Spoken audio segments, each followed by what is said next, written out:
Boa noite, pessoal. Então, na aula de hoje, a gente vai aprender ligação iônica, que é a continuação das ligações químicas, e hoje a gente vai ver, começando falando dos tipos de ligação. Então, todos os tipos de ligação química, as forças de ligação são essencialmente eletrostáticas ou de Coulomb. O que são essas ligações eletrostáticas ou de Coulomb?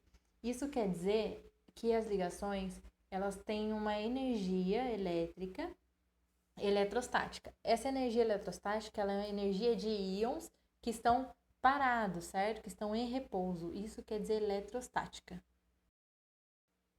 Então, quando você tem uma ligação iônica, na ligação iônica é feita a transferência desses elétrons de um elemento eletropositivo, exemplo, metal, e um elemento eletronegativo, que é um não metal.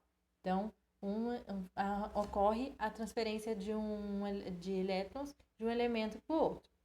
Isso vai formar íons de cargas opostas, que é a força eletrostática. Ele está parado, essa carga está parada, e ela só vai se movimentar quando ela tiver uma carga oposta, como se fosse um ímã. Quando tiver alguém oposto a ele, isso vai fazer com que ele se movimente.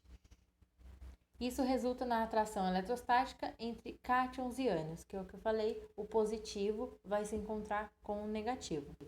Como exemplo aqui, a formação do cloreto de sódio. Você tem os átomos de sódio e os átomos de cloro. Através das forças eletrostáticas, os átomos do cloro, que são negativos, vão ser os átomos de sódio, que são os positivos. Então, durante essa formação do cloreto de sódio, vai ocorrer aí uma troca de energia, certo? Então, ou ele vai liberar ou vai absorver energia. No caso, quando junto sódio e cloro, a energia é liberada. Por que a energia é liberada? Porque quando você tem um processo em que o valor da energia é negativo, você libera energia. Isso é um processo exotérmico. E quando você tem energia absorvida, o valor é positivo, você tem um processo endotérmico. Nesse caso do cloreto de sódio, a energia é exotérmica, porque ele liberou energia quando juntou os átomos do sódio com o de cloro para formar o cloreto de sódio. As forças atrativas eletrostáticas entre os átomos é não direcional. Os átomos do material iônico arranjam-se de forma que todos os íons positivos têm como vizinho mais próximo os íons negativos. Então, eles não têm uma direção certa, certo?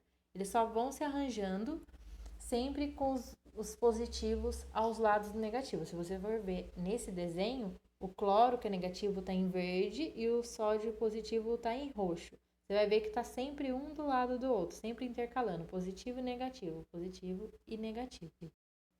Então, esse arranjo dos átomos vai formar a estrutura cristalina de um sólido. E o que é a estrutura cristalina? Ela é o resultado da forma ordenada que se encontram os átomos. É conforme como os átomos estão colocados, dispostos um do lado do outro.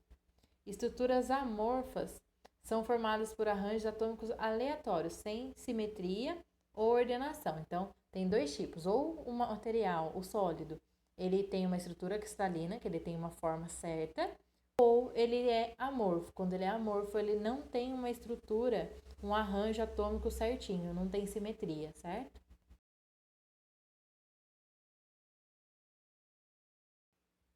Os íons, eles se ordenam regularmente, dando lugar às unidades que repetem nas três direções do espaço, dando lugar a uma estrutura cristalina, célula unitária. O que é isso? Os íons, eles vão se ajeitando e eles vão formando uma outra estrutura, vão formando uma estrutura, né, que numa célula só. Então, vários íons, eles vão lá se intercalando entre positivo e negativo. E daí vai repetindo isso, essas unidades desses átomos. E quando se repete, ele forma uma única estrutura, que daí é chamada de estrutura cristalina ou célula unitária, que daí vai dar a forma do sólido, de acordo com o arranjo dos átomos, o arranjo dos íons ali, certo? Conforme eles pararem um do lado do outro. Aí, como exemplo de estrutura cristalina, tem a galena, que é um mineral. Ele é um sólido cristalino, porque cristalino por quê? Ele é cristalino porque ele possui um arranjo, certo? Então, conforme vai se arranjando os íons dali, ele se ajeita numa forma que vai formar faces, que são as faces do cristal. Então, por isso que ele é um sólido cristalino, porque ele tem uma estrutura cristalina.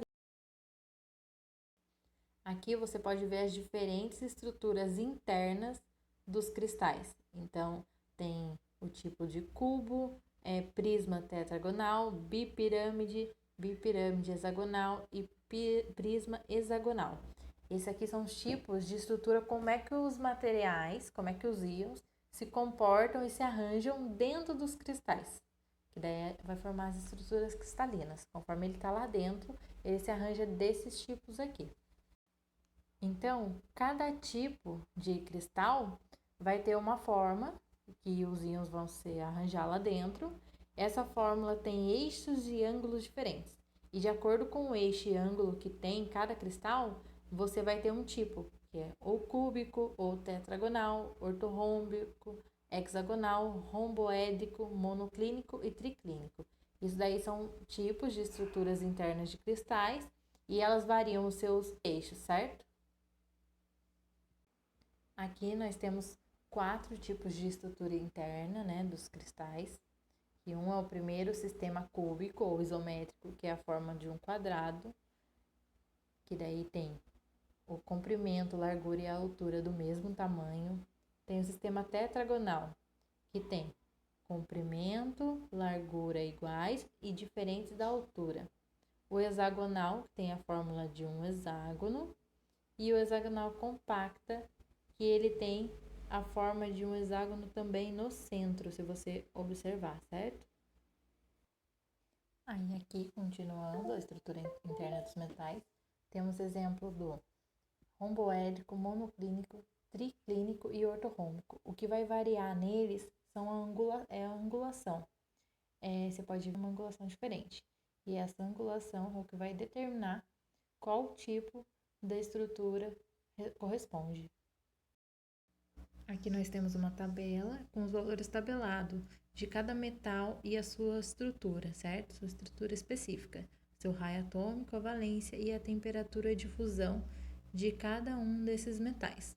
Ali, a estrutura cristalina está de uma maneira resumida, certo? Então, CFC significaria cúbica de face centrada. Agora, olhando, energia de rede ou energia de coesão, são a mesma coisa. É a energia necessária para se separar um mol de um composto sólido iônico em íons gasosos, ou para se fazer o contrário também. É a energia liberada quando você vai transformar íon gasoso em um mol de um íon sólido. Você vai fazer com que os íons gasosos se unam, formando o sólido. E tem várias energias de rede, vai depender do composto formado. Então, ali, o lítio, se você for formar um composto com flúor, precisa de uma energia de menos 1036 kJ por mol.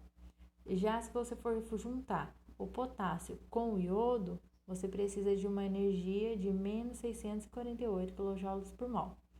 Na rede cristalina, maior o ânion, menor a energia de rede ou estabilidade dele, certo? Ele vai ser o oposto. Aqui a gente tem a estrutura de Lewis. A estrutura de Lewis é a forma que a gente representa quantos elétrons tem na camada de valência de cada elemento. Aí está demonstrando que o flúor tem 7 elétrons na camada de valência e o magnésio tem 2.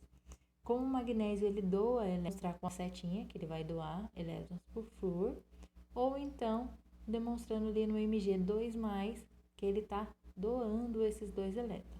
Aí, ali na frente da setinha, você pode ver que o magnésio ele doou os 2 elétrons, por isso que o Mg2+, e o flúor pegou esses 2 elétrons, completando com 8 elétrons da sua última camada de valência, certo? Ali do lado direito.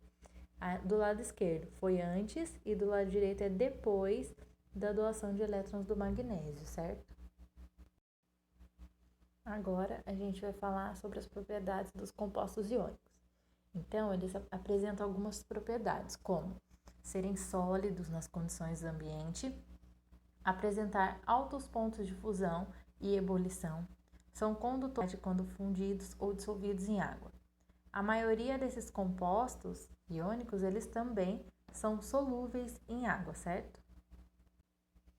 Aqui, continuando nas propriedades, tem uma tabela com alguns compostos, com as suas respectivas energias de rede e as suas temperaturas de fusão, sabendo que é necessário uma grande quantidade de calor para vencer a força de atração do retículo cristalino, explicando assim elevados pontos de fusão. O que é isso?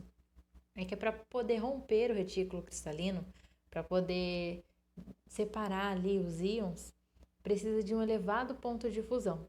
Porque do jeito que os íons se arranjam formando um cristal, esse retículo cristalino fica de uma forma quase que impenetrável. Então precisa de um elevado ponto de fusão para poder separar esses íons. E essa foi a nossa aula de hoje. Qualquer coisa é só entrar em contato.